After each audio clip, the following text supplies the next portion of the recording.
So how to make a thumbnail using Canva.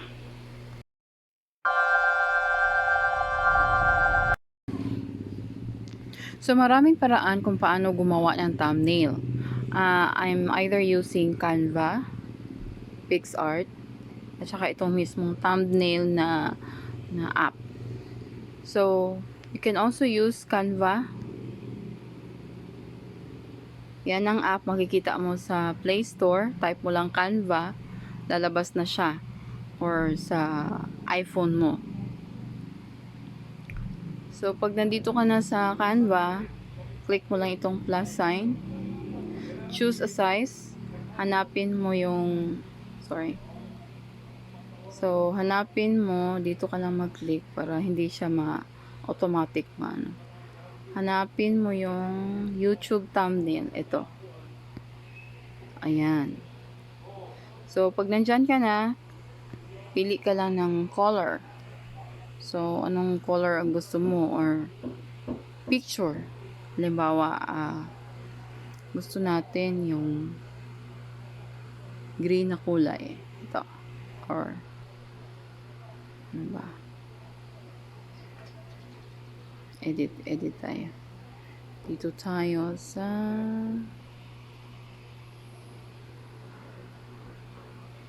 gray na lang, gray.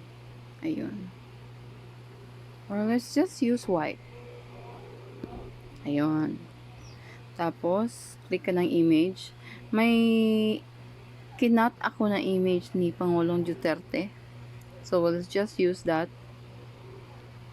Ayun.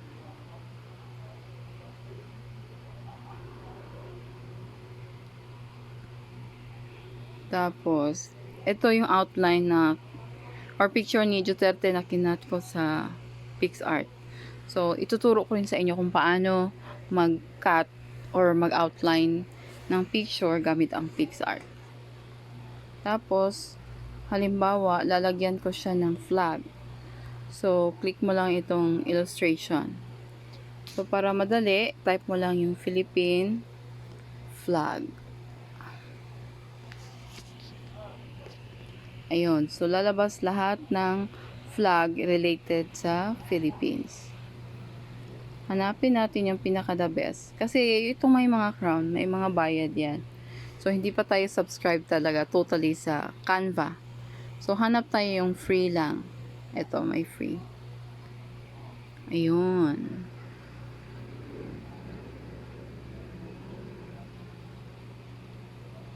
Okay. Baba mo ng konti. Ayun na siya. Tapos, lagyan mo ng text. Halimbawa, lagay mo, President Duterte latest speech. Yun.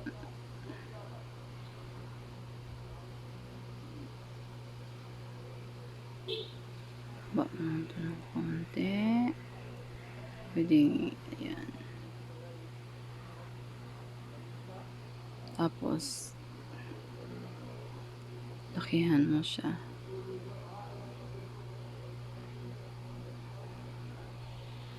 Hanap ka ng ibang font. Halimbawa, ito.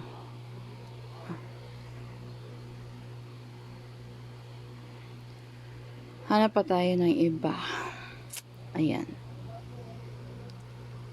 Okay. Lakihan natin.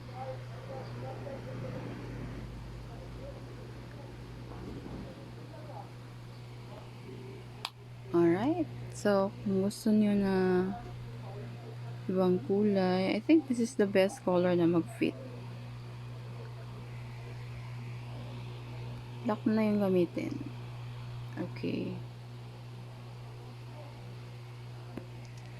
Ayan. President Duterte latest speech. Baba na natin ng konti. Konting hila. Ayun.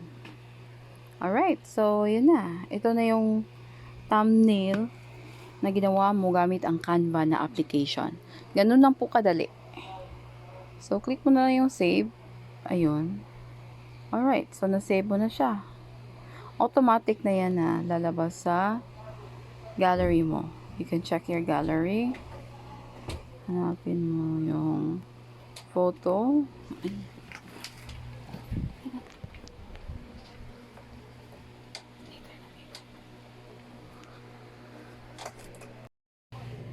Alright, so check mo na lang dito sa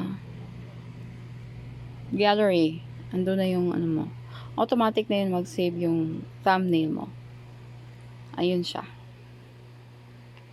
Okay? So there you go. You can add that sa mga videos mo.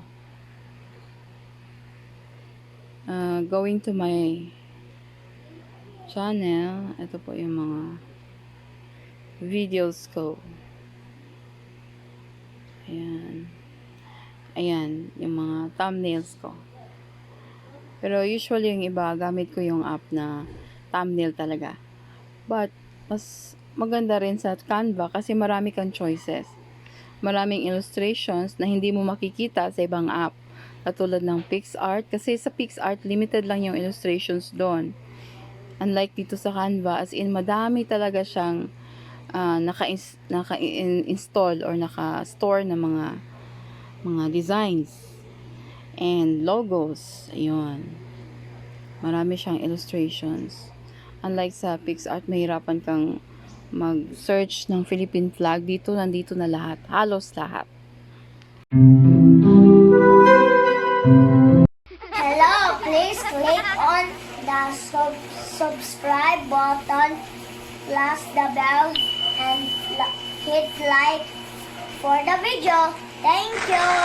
Bye. Bye-bye.